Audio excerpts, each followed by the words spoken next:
We're seeking to block this ban because we know that every day that the law is in effect, Iowans will face life-threatening barriers to getting desperately needed medical care, just as we've seen in other states with similar bans.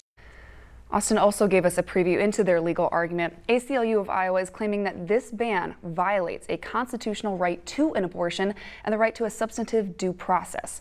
Austin also saying they believe this ban violates the Equal Protection Clause in Iowa's state constitution.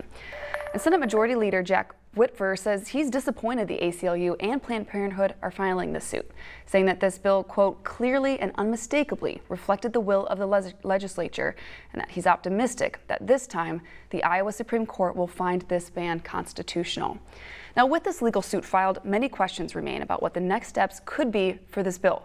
Local 5's Dana Searles is here to tell us what these next steps could look like. Mary, a controversial bill that is already facing legal challenges. I spoke with a legal expert who did speak against this bill yesterday, as well as state senators who voted for this bill, to break down the potential next steps. A 6-week abortion ban has passed through the Iowa legislature and reached the desk of Governor Reynolds. A bill that became law in 2018 was ultimately blocked in the court just weeks ago, the state Supreme Court ultimately keeping that block in place. So the real problem in the case that the Supreme Court ruled on, or basically didn't rule on a few weeks ago, was an attempt to reopen an injunction in a case that hadn't been appealed. And that was a very strange procedure. In that split Supreme Court ruling, Justice Waterman's opinion says the procedural issues would fall away if the legislature enacts a new abortion law. So that is what lawmakers did. They have never ruled on the heartbeat bill in Iowa. The first time it was struck down at a district court level, but it was not appealed to the appellate court or the Supreme Court, so they didn't rule on it.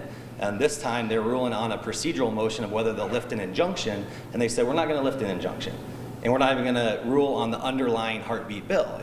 Governor Reynolds is expected to sign the bill this Friday. However, the ACLU of Iowa has already filed a challenge for this bill, sending it to the district courts. Eventually, it will get back to the Iowa Supreme Court. But in the district court, given the full legal landscape and the fact that the last upheld Iowa Supreme Court ruling used an undue burden test, I think the safest thing for a district court judge to do is say, it appears that undue burden is the test until the Iowa Supreme Court says it isn't. And lawmakers say they will be watching to see where this bill ends up going. There is many Iowans who are concerned about a state not protecting the unborn with a beating heart, as there are Iowans concerned about fears over what might be coming forward. So I'll be watching it, of course.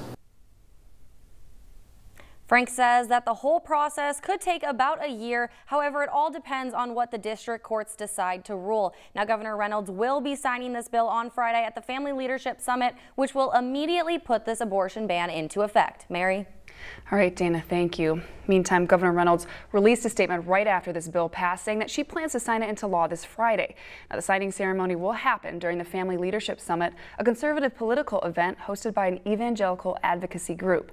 Several GOP candidates for president will also be at this event, including Florida Governor Ron DeSantis, former Vice President Mike Pence, and former South Carolina Governor Nikki Haley. That's happening all day this Friday.